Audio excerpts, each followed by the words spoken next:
Di era serba cepat seperti sekarang, scrolling terasa lebih mudah daripada membaca buku.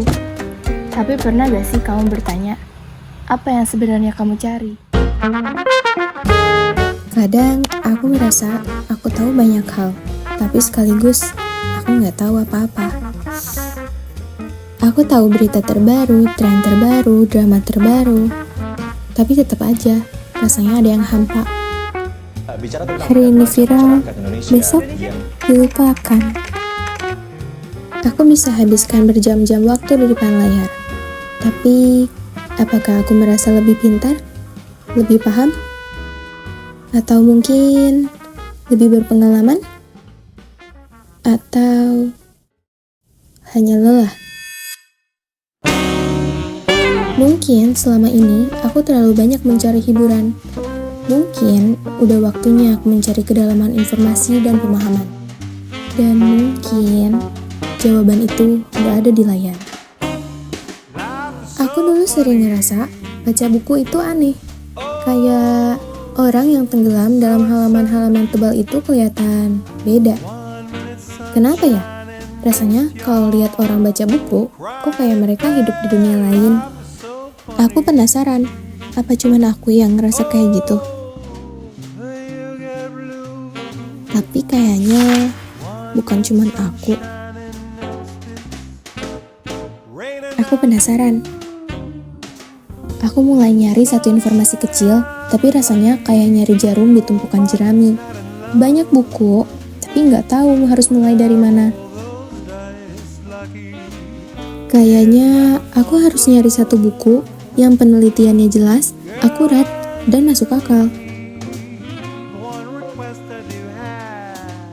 Aku tahu kemana aku harus pergi.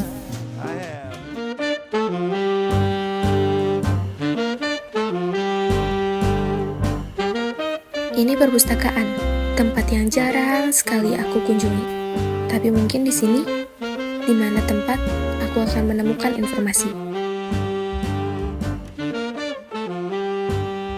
Aku curiga, bagaimana kalau ternyata hal-hal yang aku percaya selama ini itu cuman katanya, bukan faktanya. Aku ingat satu hal, kenapa orang-orang di Indonesia tuh kelihatan banget bisa baca, tapi jarang banget yang benar-benar mau membaca.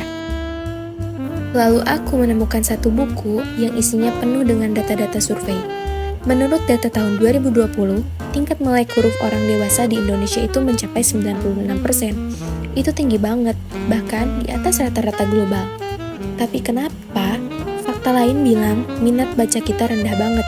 Bahkan dulu pernah ada survei yang bilang cuma 0,001% orang Indonesia yang benar-benar suka baca.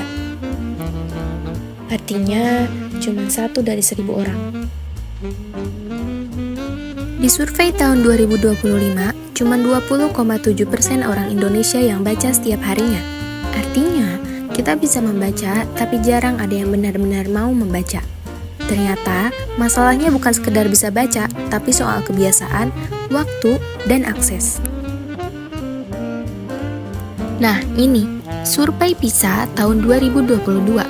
Indonesia ada di peringkat 6 Asia Tenggara soal kemampuan membaca.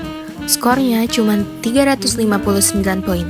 Bukan karena kita bodoh, tapi mungkin karena kita belum terbiasa membaca secara serius.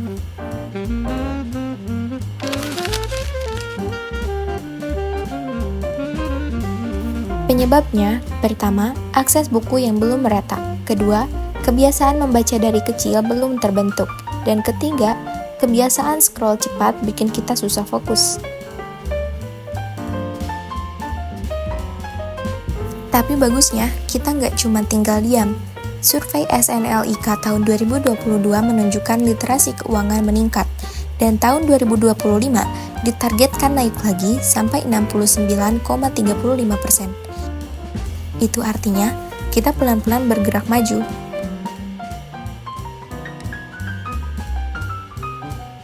Mungkin selama ini kita bukan nggak mau belajar, kita cuma belum nemu caranya.